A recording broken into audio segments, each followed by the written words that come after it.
बिस्मिल्लाहिर्रहमानिर्रहीम, अस्सलाम वालेकुम। न्यूज़ रूम के साथ मैं हूं आपकी होस्ट सुमेरा मिर्ज़ा। नाज़रीन, आज के प्रोग्राम में जिन टॉपिक्स पर हम बात करेंगे उसका सीधा सा तारुफ करवाना चाहूँगी आपके साथ। नाहल वज़ीर आज़म ने अगर घर ही जाना है तो जीटी रोड से क्यों, उनकी अपनी बनाई हुई मोटरवे भी तो है, उससे भी तो जा सकते हैं। इसके पीछे क्या लाहे अमल हो सकता है, इसके ऊपर हम डिस्कशन करेंगे। इसके अलावा शाहिद खाकान अब्बासी ने जो अपनी टीम बनाई है उसकी अहलियत क्या है। तीसरा पॉइंट जो हम डिस्कस करेंगे वो ये है, सियासत में जो इल्ज़ामात का कीचड़ उछाला जा रहा है, सियासतदानों के अपने करियर के लिए वो कितना नुकसानदेह साबित हो सकता है। और चौधरी निसार का जो वजारत का कलमदान है उसका छोड़ना और उसके असरात और उसकी वजूहात, और इसके अलावा क्या नून लीग और पाकिस्तान पीपल्स पार्टी के दरमियान फिर किसी मुकमुका का नतीजा तो नहीं है ये सब कुछ।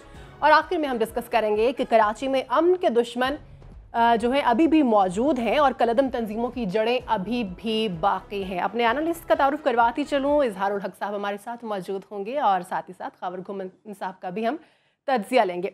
इजहार साहब, सबसे पहले आप ही की तरफ आते हैं और जो वज़ीर आज़म, माफ़ कीजिएगा, नाअहल वज़ीर आज़म जो है उनकी रैली पर हम बात करते हैं जो इस्लामाबाद से लाहौर की तरफ रवां दवा होगी बुध के रोज़। एक लॉजिकल सी बात है इजहार साहब कि अगर हम लोगों ने अपने घर जाना होता है या कहीं भी जाना होता है, मंजिल मकसूद पर पहुंचना होता है, तो हम वो रास्ता इख्तियार करते हैं जो ईजी होता है और मतलब जिसमें कोई मुश्किलात ना हो या हमें कोई मतलब ना हो। लेकिन जब हमें कोई मतलब होता है तो हम मुश्किल रास्ता भी इख्तियार करते हैं। नाअहल वज़ीर आज़म का इसमें क्या मतलब हो सकता है? देखें, घर जाने के लिए छोटा रास्ता तो आप उस वक्त इख्तियार करेंगे जब आपने घर जाना हो।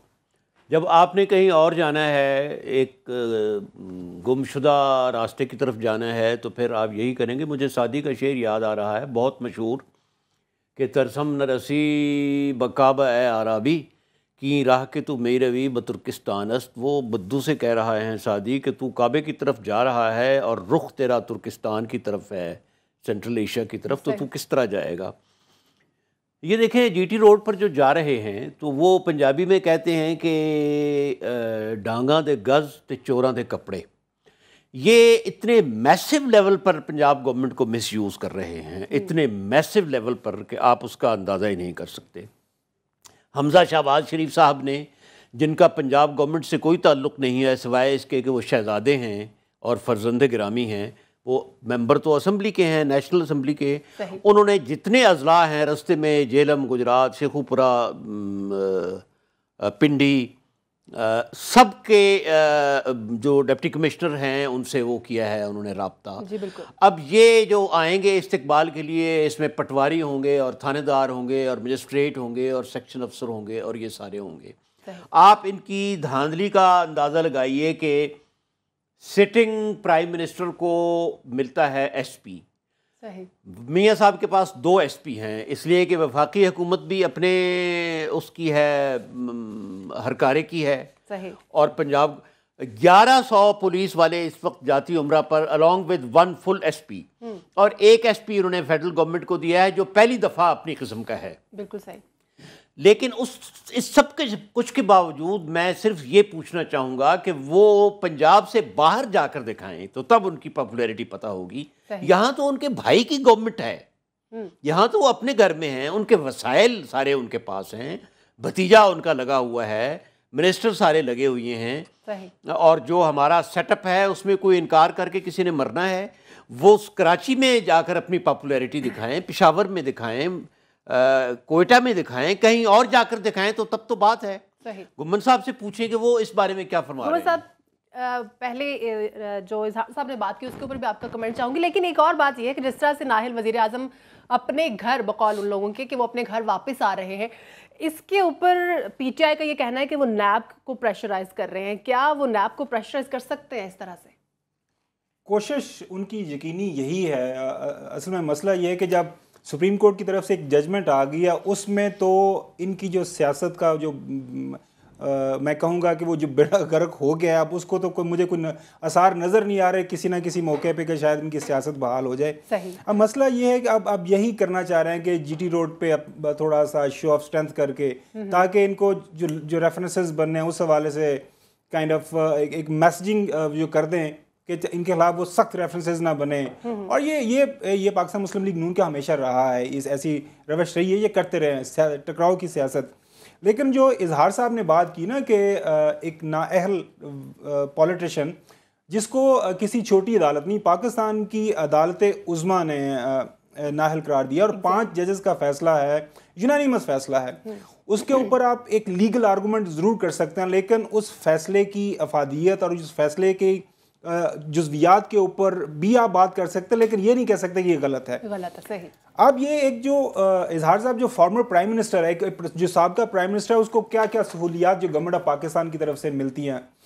एक उसको मिलता है एक ऑफिशियल नीला पासपोर्ट उसके पास होता है, उसको गैस बिजली पानी जितना मर्जी वो इस्तेमाल करें, लामहदूद टेलीफोन कॉल्स वो कर सकते हैं, 2 सरकारी मुलाजिमिन उनके पास होते हैं, 2 सरकारी गार्ड्स वो रख सकते हैं, वफाकी दारुल हुकूमत के अंदर एक सरकारी रहायशगाह उनको मिल सकती है, सरकारी तौर पर एक ड्राइवर है, टेलीफोन ऑपरेटर है, एक ज़ाती सेक्रेटरी पर्सनल सेक्रेटरी भी वो रख सकते हैं।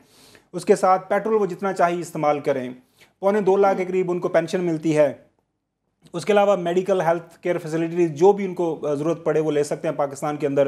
और उसके अलावा सबसे घुमन साहब ये फरमाइए कि अगर कोई 3 महीने के लिए वज़ीर आज़म बनता है, 45 डेज के लिए बनता है, तो वो भी सारी इजहार साहब से यही लेता रहेगा। इजहार साहब सिर्फ अगर एक दिन के लिए भी अगर आप प्राइम मिनिस्टर बन गए तो आपको मिलेंगे। और सबसे बड़ी बात, मुल्क के अंदर मुल्क से बाहर जो है जो ट्रैवल है, फॉरेन ट्रैवल, उसके ऊपर भी अनलिमिटेड जितनी मर्जी आप टिकट्स लें। अब इस पे जब मैंने चेक किया आज एस्टैब्लिशमेंट डिवीजन से कि ये तो एक फॉर्मर प्राइम मिनिस्टर को मिलता है, तो ये एक साबका प्राइम मिनिस्टर जिनको अदालत उज़्मा ने मुजरम करार दे दिया है, तो क्या उनको भी ये मिलता है? एस्टैब्लिशमेंट डिवीजन से इजहार साहब जवाब आया ना, बड़ा सा नो। कहते नो। मैंने कहा जी ये जो सारी चीज़ें हो रही हैं हम इस्लामाबाद में देख रहे हैं, गवर्नमेंट की गाड़ियाँ इस्तेमाल हो रही हैं, प्राइम मिनिस्टर साहब जहाँ कहीं आ जा रहे हैं, हकान अब्बासी साहब ने एक एसपी ज़िशान साहब है उनकी ड्यूटी लगा दी है कि वो उनकी सिक्योरिटी सारा प्रोटोकॉल देखेंगे, बतौर वज़ीर आज़म उनके साथ थे। एग्जैक्टली। तो ये किस खाते में आएंगे? तो उन्होंने कहा कि जी ये तो अभी ये लगा है, आने वाले वक्तों के अंदर जब ये इसका ऑडिट होगा, जब इसके ऊपर कुछ केसेस क्या कहते हैं ऑडिट डिपार्टमेंट की तरफ से कुछ ऑडिट ऑब्जेक्शन आप तो रहे हैं इजहार साहब उसमें, वो बनेगा तो वहाँ पे पता चलेगा कि ये आपने खिलाफे कानून ये सारी की सारे एक्सपेंडिचर्स किए हैं। तो ये बड़ी हैरानकुन बात है कि एक चीज़ समझ नहीं आ रही, आम लोगों को नहीं समझ आ रही, हमें कम से कम मीडिया में ये चीज़ समझ आ रही कि ये इजहार साहब ये कर क्या रहे हैं, ये किसके खिलाफ जा रहे हैं। ये जो प्रोटेस्ट डिमॉन्स्ट्रेशन है जीटी रोड के ज़रिए, ये अदालत उज़्मा के खिलाफ कर रहे हैं, पाकिस्तानी अफवाज के खिलाफ कर रहे हैं, करना क्या चाह रहे हैं अभी तक इनको कुछ पता नहीं चल रहा। आज भी ये बैठे हैं, सर जोड़ के बैठे हैं, आज भी कुछ अफवाहें यही आ रही हैं कि शायद कुछ सिक्योरिटी के खदशात की वजह से इसको प्लान को चेंज कर दिया जाए। लेकिन पार्टी के अंदर स्पेशली मरियम नवाज शरीफ साहबा बाज़िद हैं कि हमें जीटी रोड से जाना है। अब देखें वो एक इनके वो आप तो पाकिस्तान तहरीक इंसाफ में वो चले गए हैं, वो मशहूर गुलकार हैं इब्रारुल हक, वो जीटी रोड से ब्रेकां लगियां। एग्जैक्टली। अब पता नहीं जीटी रोड पे ब्रेकां लगनियां ने कि इन वो सीधे सीधे निकल जाना है, लेकिन जीटी रोड पे इन्होंने जाना। मैंने आज कॉलम भी इजहार साहब इस पे लिखा है कि जीटी रोड से जीटी रोड तक कि आप पे इल्ज़ाम था, आपने जीटी रोड की पार्टी हैं, तो आप ये इल्ज़ाम साबित करने जा रहे हैं कि हम सिर्फ जीटी रोड पे ही अपना स्ट्रेंथ करेंगे क्या वहाँ पे रोड ब्लॉक होगा, लोग इकट्ठे हो जाएंगे बस। अच्छा, ये आपने बड़ा काम किया है कि आपने एस्टेब्लिशमेंट डिवीजन से बाकायदा पूछा है कि अगर नायब लो वज़ीर आज़म तो उसको ये फैसिलिटीज़ मिल सकती हैं या नहीं, और उन्होंने कहा है कि नहीं मिल सकती।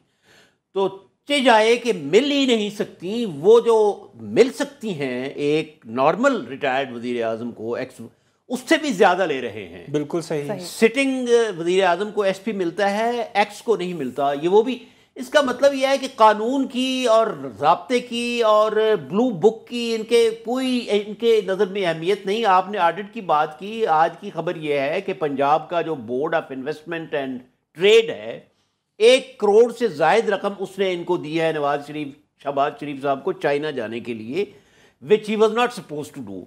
और फिर जो उन्होंने आकर वाउचर्स दिए हैं उसकी एडजस्टमेंट के लिए, उनका उससे काम से कोई ताल्लुक नहीं है, क्योंकि वहाँ तो वो सरकारी मेहमान होते हैं। तो ये कहते हैं कि जी हम ऑनेस्ट हैं, कुछ नहीं करते, तो एक भी चीज़ इनकी कायदे के मुताबिक नहीं है, ये टोटल एक बादशाही। अच्छा इजहार साहब, मैं एक सवाल मेरा आपकी इजाज़त से पूछना चाहता हूँ इजहार साहब से कि इजहार साहब आप सिविल सर्विस में रहे हैं, आपने सारी ज़िंदगी वहाँ पे गुजारी है, तो इस तरह के जो अहकामात आपको अपने मिनिस्टर साहिबान की या प्राइम मिनिस्टर की तरफ से आता है, ये जो एसपी ज़ीशान साहब जो ड्यूटी वहाँ पे कर रहे हैं, वो लीगल कवर उसका कोई नहीं, आपका एस्टा कोड उसको कोई कवर प्रोवाइड नहीं करता, आपका कोई भी ऐसी आपकी जो पुलिस सर्विसेज पाकिस्तान उसके तहत का ऐसा कोई नहीं है। तो क्या कुछ सिविल सर्वेंट के पास कोई ऐसा कवर अवेलेबल नहीं होता कि वो इनकार कर सके जी मैं ये करने का मजाज नहीं है। फर्ज करें कल को आप प्राइम मिनिस्टर ये कह देता किसी एसपी को कि फलां बंदे को जाके पकड़ दो या फलां बंदे को जाके गोली मार दो, तो क्या प्राइम मिनिस्टर इस तरह के भी अहकाम दे सकता है? देखें, आपकी बात बिल्कुल सही है, लेकिन एक खातून थी सिविल सर्विस की, अनीता अयूब, और एक मरियम गिलानी थी, ये दोनों इन्होंने कन्फ्रंट किया था अपने अपने मिनिस्टर्स को। ज़ीशान साहब are whatever whosoever he is, उसको चाहिए कि वो सीधा चैलेंज करे कि जी मुझे ये गलत आप मुझसे काम कर रहे हैं। बिल्कुल उनको करना चाहिए और गलत हुक्म उनको नहीं मानना चाहिए, और सेक्रेटरी इस्टेब्लिशमेंट जिसने ये नोटिफिकेशन किया है वो भी मुजरिम है, उसको इनकार करना चाहिए। भाई अब आप ग्रेड 22 में बैठे हैं, सेक्रेटरी लग गए हैं, रिटायर होने वाले हैं, अब और आप किस चीज़ का इंतजार कर रहे हैं? आप कहें कि मैं ये नहीं मानता। असल में ये पाकिस्तान मुस्लिम लीग नून, ये वो हमारे क्लासर साहब इनको कहते हैं, ये हमारे जो है ना ये सिविल सर्वेंट्स के बारे में उनको बड़े अल्फाज ज़बरदस्त किस्म के इस्तेमाल करते हैं कि इनको इतना ये पोलिटिसाइज कर दिया हुआ है, इतना उनको बेनिफिट्स देते हैं डायरेक्टली या इनडायरेक्टली, और वो फिर आगे ना ही नहीं करते। वो भी जी हजूरी में उनको पता है कि जी इनके जरिए हम जब ये रहेंगे तो हमारे भी अल्लाह चलते रहेंगे। इसमें फैक्टर ये है कि 1973 में भुट्टो साहब ने जो रिफॉर्म्स लेकर आए सिविल सर्विस की, उसमें कॉन्स्टिट्यूशनल प्रोटेक्शन खत्म कर दी। अब इनके छोटे छोटे बच्चे हैं, हर आदमी शहीद भी नहीं होना चाहता, गाजी भी नहीं होना चाहता, मुजाहिद भी नहीं होना चाहता। दूसरा ये है कि अफसरशाही को इन्होंने नौकरशाही, वो कहते हैं ना कि पीर को परिंदा बना देते हैं, खुद पीर तो ना उड़ सका पर ले उड़े मुरीद, बैठे बिठाए पीर को तायर बना दिया। अब एक अच्छा वाला अफसर सीएसएस करके आता है, उसको आप अपना नौकर बना देते हैं, तो इस पर क्या मतलब है? इबरत सराय ही है और क्या है ये? सही, ब्रेक ले लेते हैं नाज़रीन। इस सेगमेंट में हमने ये बात की कि जिस तरह से पीटीआई सड़कों पर आ गई, पीटीआई सड़कों पर आई थी तो नून लीग ने ये बातें की थी कि सड़कों पर आ गए हैं, और अब खुद नून लीग जो है वो सड़कों पर आ गए। शायद वो समझते हैं कि कामयाबी का राज सड़कों पर आना है, ये तो सड़कों पर आ गए। ब्रेक के बाद आएंगे तो बात करेंगे नए वज़ीर आज़म शाहिद खाकान अब्बासी की जो नई टीम है, अगर उसकी बात करें तो 43 रुकनी विफाकी काबीना में 27 वज़रा हैं और 16 वज़रा ममलिकत ने हल्फ उठाया है। इस टीम की अहलियत क्या है, और इसके साथ साथ इसके हुजम पर भी हम बात करेंगे कि सिर्फ 45 दिन के लिए क्या इतना हुजम होना चाहिए था या नहीं, या 45 दिन से ये बात आ गई। ब्रेक के बाद वापस आते हैं।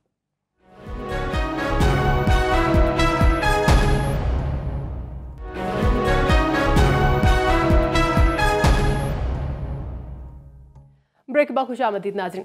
इज़हार साहब, 43 रुकनी वफाकी काबीना कितनी अहल है, इस पर भी आपका कमेंट चाहूँगी। लेकिन इसके अलावा अब वजारत खारजा का जो कलमदान है ख्वाजा आसिफ के हिस्से में आ गया है, क्या समझते हैं अहल हैं वो इसके?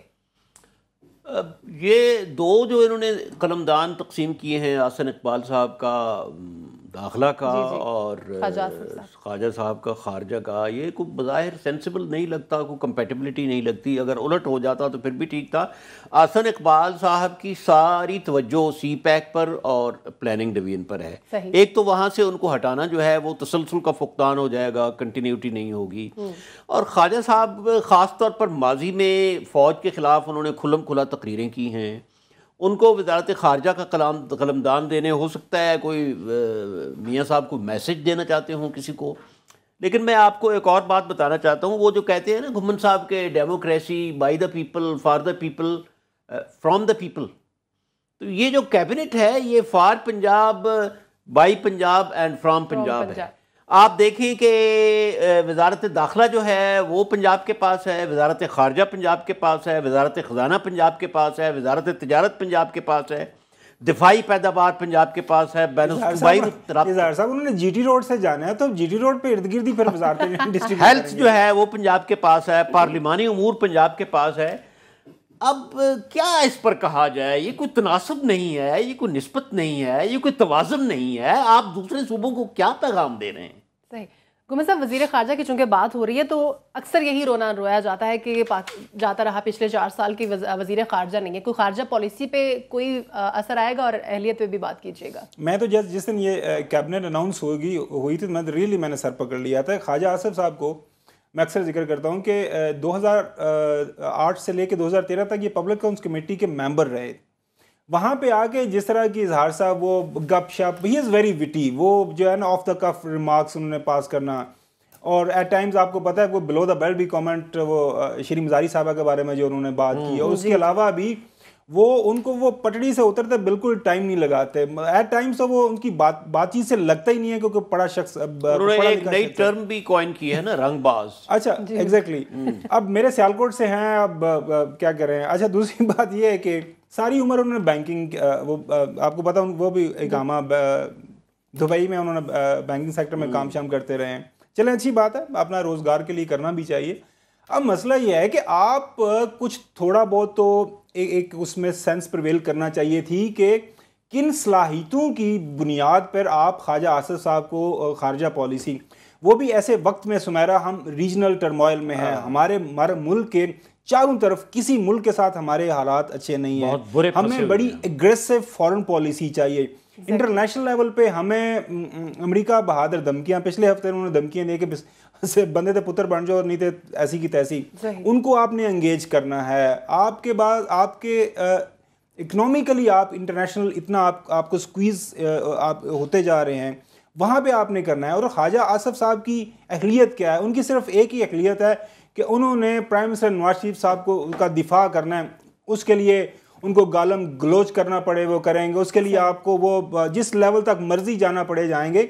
लेकिन इस लॉजिक की मुझे समझ नहीं आई। दस्तगीर गुलाम दस्तगीर वो अपने हमारे गुजरांवाला से फॉरेन क्वालिफाइड हैं, पढ़े लिखे हैं, वो चलें ट्रेड बेचारे चल नहीं रही थी, लेकिन वो कोशिश कर रहे थे कॉमर्स एंड ट्रेड की, उनका थोड़ा सा बैकग्राउंड इकबाल वो भी मुनासिब थे। अच्छा, अब ये है कि वो दस्तगीर साहब जो है इंजीनियर साहब, वो अब डिफेंस में क्या करें? मुझे इसी की समझ नहीं आ रही कि फौजियों के साथ वो बैठ के वो क्या पाकिस्तान की डिफेंस पॉलिसी बनाएंगे। चलो अच्छी बात है, थोड़ा सा मेरे ख्याल में उनको थोड़ा अवेयरनेस हो जाएगी किस तरह पाकिस्तान की डिफेंस फोर्सेस काम करते हैं। आपने जिस तरह का एहसन इकबाल साहब का वो भी है, लेकिन मुझे जो सबसे ज़्यादा यकीन करें वो दिली हमदर्दी है ना सुमेरा, वो तलाल चौधरी साहब के साथ और दानियाल अजीज सही कहा आपने। वो बेचारे बगैर वो जो है ना बगैर वो कलमदान के, अच्छा वो सिर्फ वजीर हैं, सिर्फ वजीर हैं। और ये भी पाकिस्तान की मेरा हिस्ट्री में ये इतने लंबे अरसे तक वो पहले बगैर कलमदान देखा जाए तो वकालत भी सबसे ज्यादा उन्होंने की वो बड़े। दानियाल अजीज तो वो बेचारे, चलो तलाल चौधरी साहब ने तो हलफ उठा लिया, दानियाल अजीज साहब ने तो हलफ भी नहीं उठाया उन्होंने, क्योंकि उनकी मर्जी की। लेकिन आप ये देखिए कि इनकी इनपुट कितनी है, उन्होंने कुर्बानियाँ कितनी दी हैं, कई घंटे ये बोले हैं, और फिर लोगों को जिस तरह उन्होंने बेनक़्स सुनाई हैं, तो आखिर इन कुर्बानियों का कुछ सिला तो मिलना था। इसमें एक और चीज़ इजहार साहब आप you'll find very interesting के अवैस लगारी साहब, फारूक लगारी के फर्जंद, हाँ, उनको जो मिनिस्ट्री साइंस एंड टेक्नोलॉजी मिली वो लेने से इनकार कर रहे हैं, कहते हैं ये अब वो पता नहीं कौन सी मिनिस्ट्री मांग रहे हैं, 8-10 महीने की मिनिस्ट्री है। वैसे इजहार साहब मुझे थोड़ा सा आप माशाल्लाह इतना ज़्यादा आपका एक्सपीरियंस है, ये बताएं कि ये जो हमारे जो नई यंगर जनरेशन है, आप कुछ अपनी फैमिली ट्रेडिशंस को लेके आगे चलते हैं, आप कोई अपनी फैमिली का नाम पैदा करने के लिए आप 2-4 स्टेप आगे जाते हैं। ये हमारी तो नई जनरेशन वो रिवर्स गियर में लगा हुआ है। आपकी नई जनरेशन के जो नुमाइंदे हैं इस वक्त, वो फवाद चौधरी, तलाल और दानियाल अजीज साहब हैं। अच्छा, ये मुझे कैबिनेट के बारे में एक और बात दिलचस्प याद आ रही है कि जैसे एक मुशायरा होता है जिसमें सिर्फ शायर होते हैं, सामने कोई नहीं होता। अब इसमें इतने ज़्यादा वज़ीर हैं, इतने ज़्यादा वज़ीर, आप ये देखें कि सिर्फ एक दफ़ा माजी में पोस्टल सर्विस को अलग वजारत दी गई है, अब फिर उसको दी गई है। क्या आप अंदाज़ा कर सकते हैं कि डाक खाने की एक अलग वजारत हो सिर्फ लोगों को अकोमोडेट करने के लिए, और फिर आप इस पर अखराजात देखें, हर वज़ीर के पास गाड़ी होगी, उसका पर्सनल स्टाफ होगा, उसके दौरे होंगे, उसकी मरात होंगी, पता नहीं क्या सिलसिला जा रहा है। मैं तो नहीं समझता कि ये एक काबिल तहसीन काबीना है या कोई मुतासिर करने वाली काबीना। इसके ऊपर बड़ा एक ज़बरदस्त कमेंट आया कि ये इट्स अ वॉर कैबिनेट। अब चूंकि अब पाकिस्तान मुस्लिम लीग नून एक बहुत बड़ी जंग लड़ने जा रही है, सियासी जंग, कानूनी जंग, किसके खिलाफ? ये हमें समझ नहीं आ रही किसके खिलाफ। इस बात को भी तो क्लियर करें ना कि किसके खिलाफ। सियासी जंग तो समझ आ रही है पाकिस्तान तहरीक इंसाफ के खिलाफ, लेकिन जो कानूनी जंग है वो आपने कोर्ट के अंदर लड़नी है, फैसला आ चुका है, आज हमारे वो ख्वाजा साद रफीक साहब, उनकी समझ नहीं आ रही कि वो सारा दिन प्रेस कॉन्फ्रेंस करते रहे हैं जीटी रोड पे। वो भी जीटी रोड पे पहले गुजरांवाला पे उन्होंने एक अटेंड किया, वहाँ पे फंक्शन, वहाँ पे उन्होंने जनाब लोगों को क्या कहते हैं बड़ा जोश दिलाया कि जी हाँ आपके प्राइम मिनिस्टर साहब, आपके प्राइम मिनिस्टर आपके दिलों पे जो राज करते हैं वो आ रहे हैं, तो आपने बताना है उनको।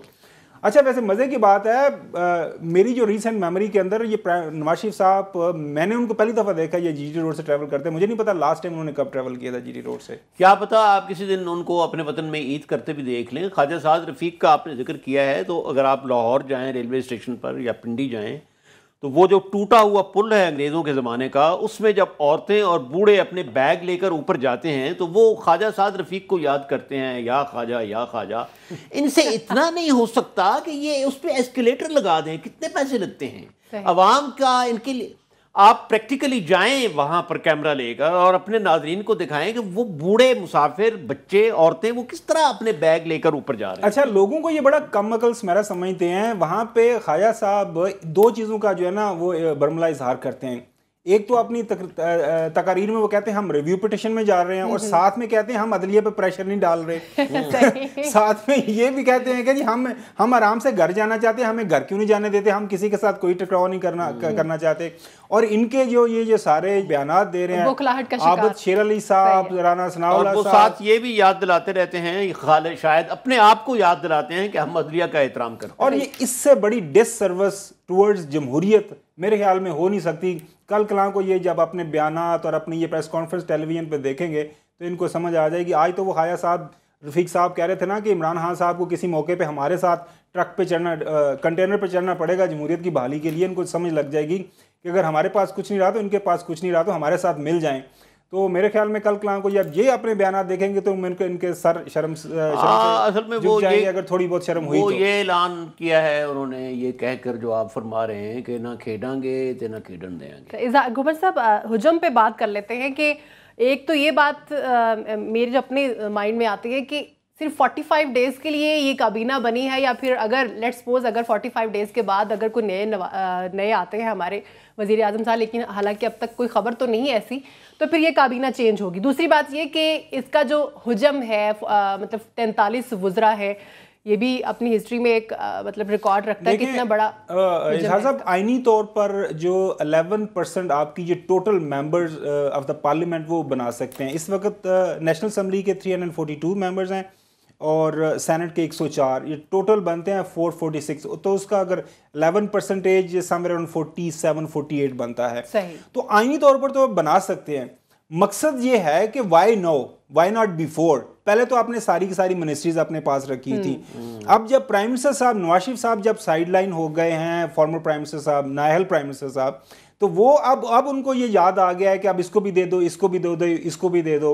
और ये जो हशर करेंगे इकोनॉमी का आखिरी साल के अंदर, और सबसे बड़ी बात मतलब इससे बड़ी मैं क्या करूँगा कि वो सख्त अल्फाज नहीं इस्तेमाल करना चाह रहा मैं, कि इसाक डार साहब, उनके खिलाफ 2 केसेस खुलने जा रहे हैं। खुदैबिया पेपर मिल का रेफरेंस सुप्रीम कोर्ट के ऑर्डर हैं, वो तो नैब चूचड़ा कर रहा है, आगे पीछे को डिलेइंग टैक्टिक्स से इस्तेमाल कर रहा है। और साथ में एक जो रेफरेंस उनका वैसे अपने उनके इसासाजात नॉन सोर्स ऑफ इनकम से ज़्यादा हैं, उसके हवाले से 91% बड़े हैं। हाँ, लेकिन वो फिर उनको बना दिया गया। हुजम के बारे में जो आपने बात की, तो मैं समझता हूँ कि इनके लाशूर में ये खौफ है कि अब जब मियाँ साहब चले गए हैं तो पार्टी इंतशार का शिकार ना हो जाए, रेजा ना हो जाए, शिकस्त व रेख के आसार उसमें ना पैदा हो जाएं, शुरू ना हो जाए। इसलिए उन्होंने ज़्यादा से ज़्यादा लोगों को खुश करने की, ये अपीजमेंट पॉलिसी है, लोगों को खुश करने के लिए उन्होंने दिया है, ताकि ये जो काबीना है, इतने लोग जो हैं, फिर हर आदमी के कुछ मुतल्लिकीन होंगे, तो ताकि ज़्यादा से ज़्यादा लोग जो हैं वो हम बांध कर रहे हैं। कमिंग इलेक्शन भी तो है ना 2018, शायद उसके लिए भी हो सकता है सब के, मतलब ज़्यादा से ज़्यादा नवाज़े, ज़्यादा से ज़्यादा फंड मिले। ब्रेक लेते हैं, ब्रेक के बाद वापस आएंगे तो बात करेंगे। नाज़रीन, एक किरदार जो है वो अचानक नमूदार होता है। आयशा गुल अलई इल्ज़ामात लगाती हैं पाकिस्तान तहरीक इंसाफ के चेयरमैन इमरान खान पर। उसके बाद दूसरा किरदार सामने आता है, आयशा अहद, उसके बाद तीसरा, उसके बाद चौथा। अब सोचने की बात यह है कि हमारे सियासतदान जो हैं वो आखिर किस डगर पर चल पड़े हैं। क्या ये जो कुछ भी हो रहा है उनके अपने करियर के लिए नुकसानदेह नहीं होगा? ब्रेक के बाद इस पर डिस्कस करते हैं।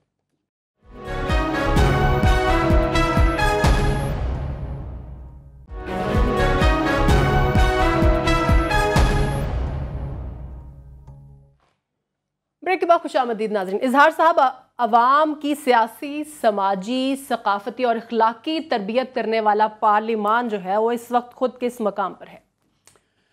वो जो पार्लिमान है और जो सियासतदान हैं, दूसरे लफ्ज़ों में, ये अवाम की तरबियत नहीं कर रहे, बल्कि अवाम के अंदर जो एक ख़ास माइंडसेट है अनपढ़ लोगों के अंदर झगड़ा करने का, लड़ाई करने का और लड़ाई के लिए हुजूम इकट्ठा होने का, ये उसको फॉलो कर रहे हैं। सही। आप ये देखें कि अब मुराद सईद भी उसमें दाखिल हो गए हैं, 2 ख़वातीन उसमें दाखिल हैं, जिसको वो अंग्रेज़ी में कहते हैं ना, वॉशिंग डर्टी लाइनिन के अपने घर के गंदे कपड़े अब बाहर धो रहे हैं। ये एक सियासी नापुख्तगी की और पस्त जहनीत की एक हद है जिसको ये क्रॉस कर रहे हैं, ये आखिरी लिमिट क्रॉस कर रहे हैं। सही।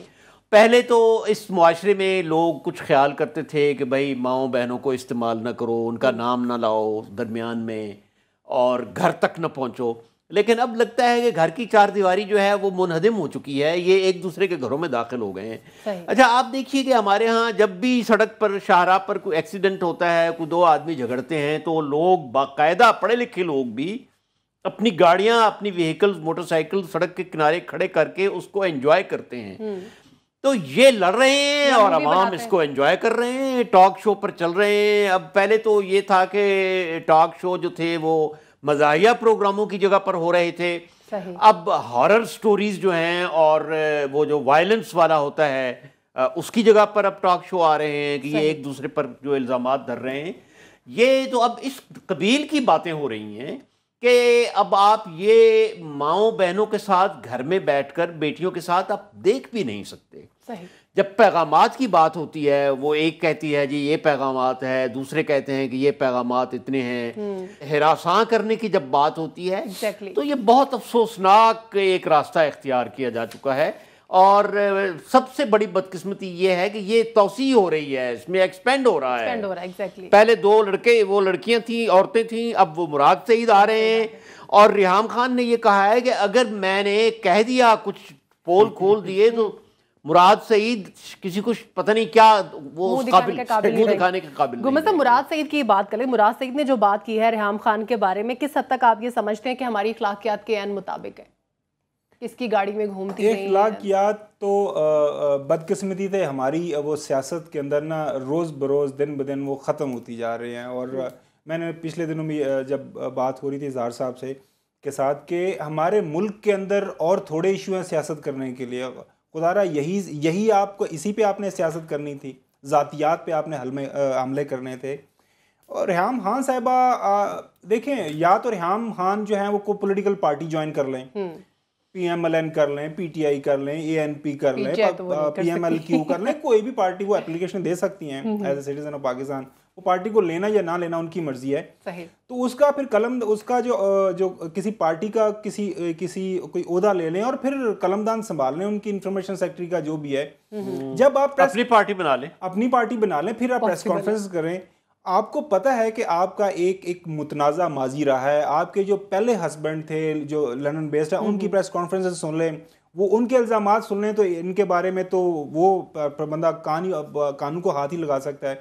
अगेन, जब आप पब्लिकली किसी पॉलिटिकल पार्टी को, पॉलिटिशियन को आप टारगेट करेंगे तो फिर आपको रिस्पॉन्स तो आएगा। सही। अगर ये रिहाम खान साहबा को थोड़ा सरप्राइजिंग लग रहा है तो मेरे ख्याल में उनकी ये कम अकली है। दूसरी बात ये है, आज का जो सबसे बड़ा वाक़या हुआ है इज़हार साहब, वो मैं आपको बताता हूँ कि पिछले नेशनल असम्बली के सेशन के अंदर 3-4 दिन अपोजिशन वॉकआउट करती रही। वो सेशन में बैठते नहीं थे कि जी हमारी लाइव तकारीर दिखाएं, और उसको लीड करते थे खुर्शीद शाह साहब कि जी हमें अपनी ये तकारीर दिखा लेते हैं टेलीविज़न के ऊपर, पाकिस्तान टेलीविज़न, और हमें दिखा नहीं देते।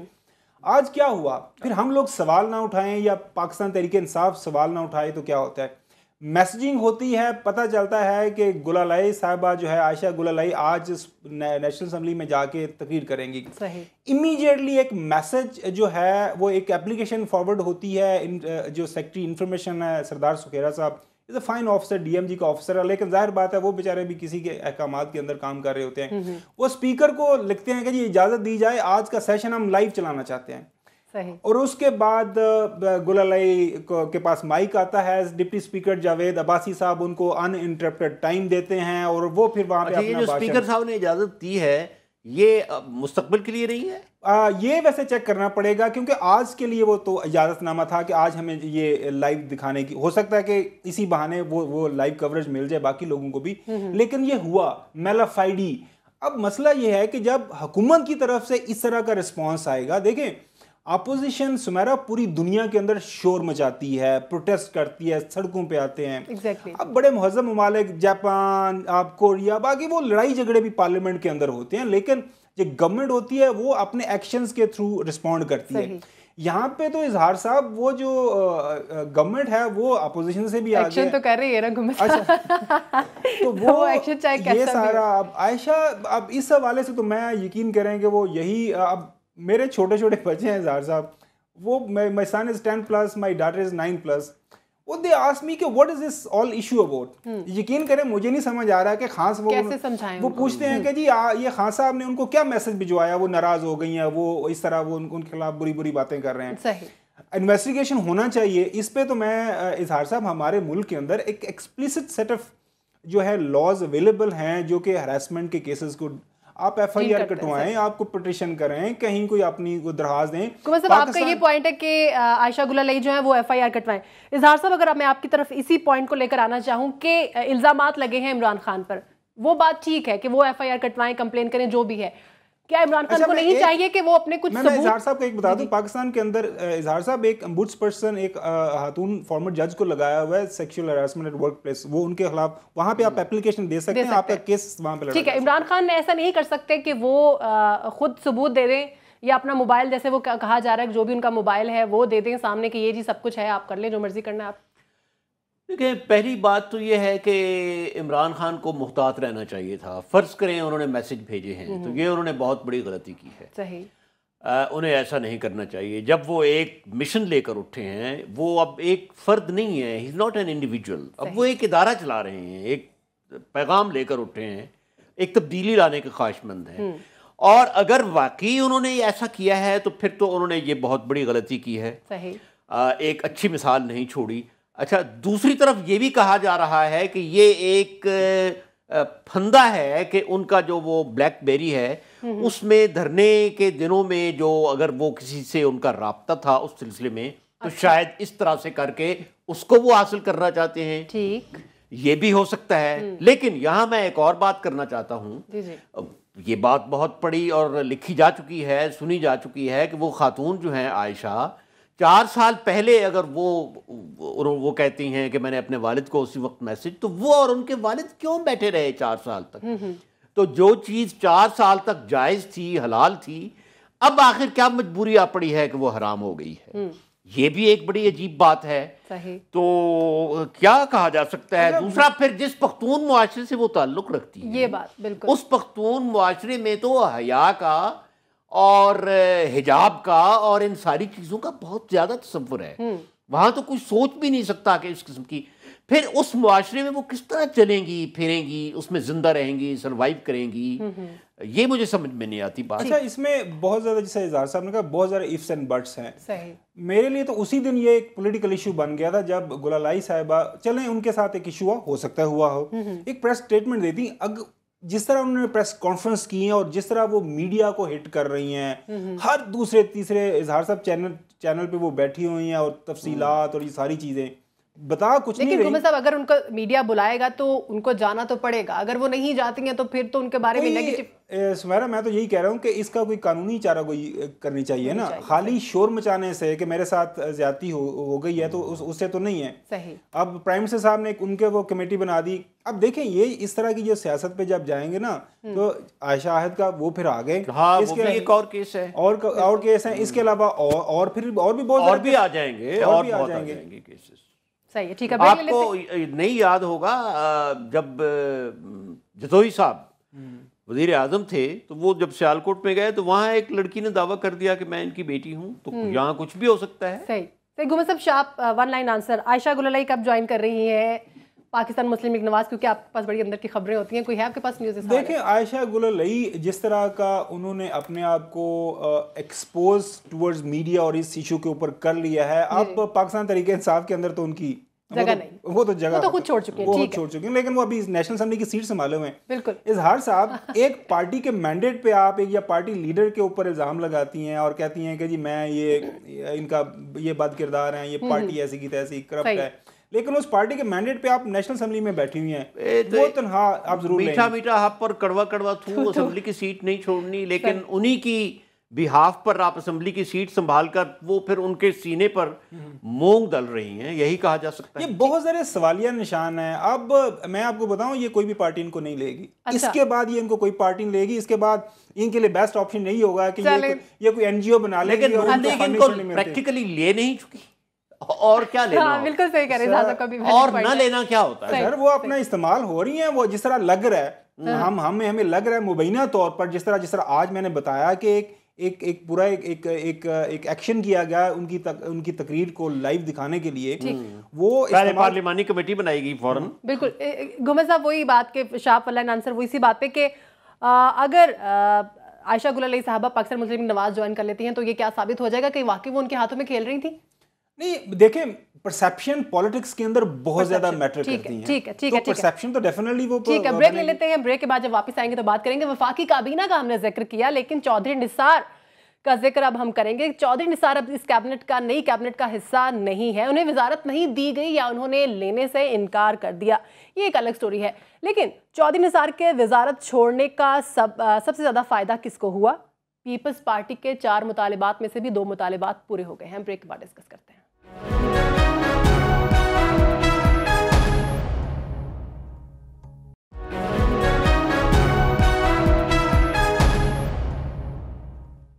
ब्रेक के बाद खुशामदीद नाज़रीन। इजहार से वज़ीर दाखिला का कलमदान एहसन इकबाल के पास है। चौधरी निसार को फारिग कर दिया गया। पाकिस्तान पीपल्स पार्टी का एक मुतालिबा तो पूरा हो गया। को लिंक्स देख रहे हैं, बाय डिजाइन तो खैर नहीं पूरा हुआ, बाय डिफॉल्ट पूरा हुआ। उसमें कोई पीपल्स पार्टी का कमाल नहीं है, क्योंकि उनका कमाल तब होता जब वो पिछले 4 साल से ये मुतालबा कर रहे थे। देखिए, चौधरी निसार के बारे में मैंने हमारे घुमन साहब भी इस पर रोशनी डालेंगे, क्योंकि ये तो एज रिपोर्टर भी इनकी एक रग है। सही। मैं तो सिंपल वो बात करता हूँ एनालिसिस की, कि मैं इस पर लिखा भी है मैंने बहुत पहले भी, कि चौधरी निसार साहब हमेशा ऑड मैन आउट रहे हैं पीपल्स पार्टी मुस्लिम लीग नून में। 2 वजह से। एक तो जोग्राफियाई वजह है कि वो जो किचन कैबिनेट है नवाज शरीफ साहब की, वो सारी वस्ती पंजाब से ताल्लुक़ रखती है। सही। नारोवाल, सियालकोट, गुजरांवाला, फैसलाबाद और लाहौर। सही। ये वाहिद आदमी हैं कि जो उस वस्ती पंजाब की पट्टी से बाहर थे, लेकिन उनकी किचन कैबिनेट में थे। ठीक। दूसरा, वो ऑड मैन आउट इसलिए थे कि वो दबंग थे, जूद रंज तो वो हैं, और जो आदमी खड़क के बात करता है वो हमेशा जूद रंज होता है। वैसे बाज़ दफ़ा उनकी जूद रंजी जो है वो हद भी क्रॉस कर जाती है। सही। उन पर कोई स्कैंडल भी नहीं चला। वैसे तो लोग कहते हैं कि वो पटवारियों की तैनाती में, लेकिन खैर वो एक अलग बात है, लेकिन उन पर कभी कोई फाइनेंशियल या इस किस्म का स्कैंडल नहीं चला। सही। जो उनका मिजाज है और जिस किस्म की वो शोहरत रखते हैं, उसमें मुझे नहीं लगता कि उनको फारिग किया गया है। मेरा ये क़यास है और मेरा ये गालिब गुमान है कि उन्होंने खुद इनकार किया है, क्योंकि वो उनकी जो ईगो है या उनकी जो पर्सनैलिटी है वो इसके मुताबिकत नहीं रखती कि वो अपने एक कलीग के नीचे सर्व करें। सही। आपके वो फोटोहार के वो राजपूत हैं सर क्या? हाँ, उनका एक खास स्टाइल है और बहुत ज़्यादा ईगोइस्ट हैं वो, और अपनी इज़्ज़त नफ्स का बहुत ज़्यादा ख्याल रखते हैं। दूसरा, मैं हैरान हूँ कि उन्होंने ये जो वादा किया था कि जब जिस दिन फैसला आएगा तो मैं असेंबली की सीट भी छोड़ दूंगा और वजारत भी छोड़ दूंगा। तो वजारत तो खैर वो उन्होंने छोड़ दी, ठीक है, जो भी है, लेकिन असेंबली की सीट वो नहीं छोड़ रहा है। हो सकता है कि वो बाद में इसकी कोई तौजीह पेश करें। मेरा ये ख्याल है कि वज़ारत दाखिला उनको न देकर अब्बासी साहब ने नुकसान किया है अपनी काबीना का, क्योंकि वो नवाज शरीफ की काबीना में वाहिद वजीर थे जिनकी आम पढ़ा लिखा आदमी जो है वो इज्जत करता था। उनका एक था, एक शोहरत थी खास। FIA को उन्होंने काफ़ी हद तक ठीक है वो करते थे, फेवर कर रहे थे, अपनी हुकूमत की फेवर कर रहे थे, लेकिन बहुत हद तक उन्होंने अपने मामलात को ठीक किया था। ठीक है घुमत साहब, क्या अब भी कोई मुकमुका चल रहा है पाकिस्तान मुस्लिम लीग नवाज के और पाकिस्तान पीपल्स पार्टी के दरमियान? और एक छोटा सा कमेंट इस पे भी चाहूंगी, चौधरी निसार कैबिनेट का हिस्सा नहीं है, अगर वो पार्टी का हिस्सा नहीं रहते तो कितना नुकसान होगा पाकिस्तान मुस्लिम लीग नवाज? देखें, एक तो अगर देखा जाए, जब पाकिस्तान पीपल्स पार्टी ने एक दफ़ा 4 मुतालबे किए थे कि हमें परमानेंट वज़ीर खारजा चाहिए, हमें चौधरी निसार का इस्तीफ़ा चाहिए, हमें सी पैक के हवाले से कुछ उनके रिजर्वेशन थी उनका हल चाहिए, और साथ साथ में उन्होंने कहा था कि एक कमेटी बना दी जाए ओवरऑल ये सी पैक के हवाले से। जी जी बिल्कुल। अच्छा, इशू ये है कि आज अगर देखें, नवाज शरीफ साहब ने एक बयान दिया है, उन्होंने कहा है, फॉर्मर नाहल प्राइम मिनिस्टर साहब ने, कि जी हम अभी भी वो चार्टर ऑफ डेमोक्रेसी पे काम उस पर अमल के लिए तैयार हैं। इसका मतलब ये है कि आपने एक ऑलिव ब्रांच जो है एक्सटेंड किया टुवर्ड्स द पीपल्स पार्टी, कि किसी मौके पे अगर हमें कुछ कवानीन के अंदर, आइन के अंदर कोई तब्दीली चाहिए तो वो हम ला सकते हैं। वो चाहे चूंकि सेनेट के अंदर पाकिस्तान पीपल्स पार्टी मेजोरिटी में है, आइन के अंदर तब्दीली के लिए आपको दोनों हाउसेस के अंदर 2/3 मेजोरिटी चाहिए होती है, तो वो पाकिस्तान पीपल्स पार्टी के साथ मिलकर कर सकते हैं। ठीक है, तो गिव एंड टेक की पॉसिबिलिटी है। और सियासत के अंदर तो ये हमेशा रहती है। और एक जो पॉलिटिकल पार्टी जिसको बाबा उसको कहते हैं ना कि पीएचडी है पॉलिटिक्स के अंदर, जरदारी साहब, वहां पे तो हर किस्म की पॉसिबिलिटी रहती है।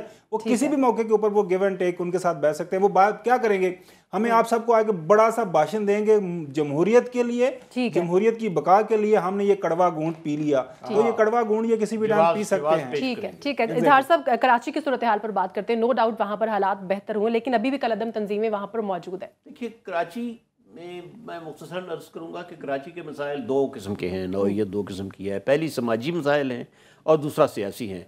समाजी का मैं जिक्र करते वक्त ये ज़रूर जिक्र करूँगा, ये बहुत मशहूर वाक़या है कि अल्लामा इकबाल जब मुसोलिनी को मिलने गए तो उसने कहा कि मुझे नसीहत कीजिए, जिस तरह ये बादशाह और करते हैं। तो उन्होंने कहा कि हदीस में हमें रसूल अकरम सल्लल्लाहु अलैहि वसल्लम ने ये बताया है कि जब शहर एक प्रॉपर हुजम का हो जाए, एक उसकी आबादी इतनी हो जाए, वसत इतनी हो जाए, तो उसके बाद उसको मज़ीद तोसी न दें, फिर नया शहर शुरू करें। कराची चीख चीख कर कह रहा है कि अगर हम इस पर अमल करते, एक तो देखें वसाइल कराची के वही हैं, पानी वही है, सड़कें वही हैं, बिजली वही है, आबादी हद से ज्यादा बढ़ चुकी है, करोड़ों में आ चुकी है। फिर आप देखें कि उसमें जो नस्ली पॉकेट्स बन गई हैं, पहले हम मजा चख चुके हैं ढाका में, मैं ढाका में रहा हूं, वहां जितने उर्दू स्पीकिंग थे उन्होंने मोहम्मदपुर और मीरपुर में अपनी पॉकेट बना ली और उसको उस पर हमला करना, राइट करना, आग लगाना आसान हो गया। अब यहाँ पर हजारा वालों की अलग पॉकेट है, पठानों की अलग पॉकेट है। मेरे पास टाइम कम है, हमने लाहौर में जो धमाका उस पर भी बात करनी है, आप प्लीज क्लोज कर लीजिए आप।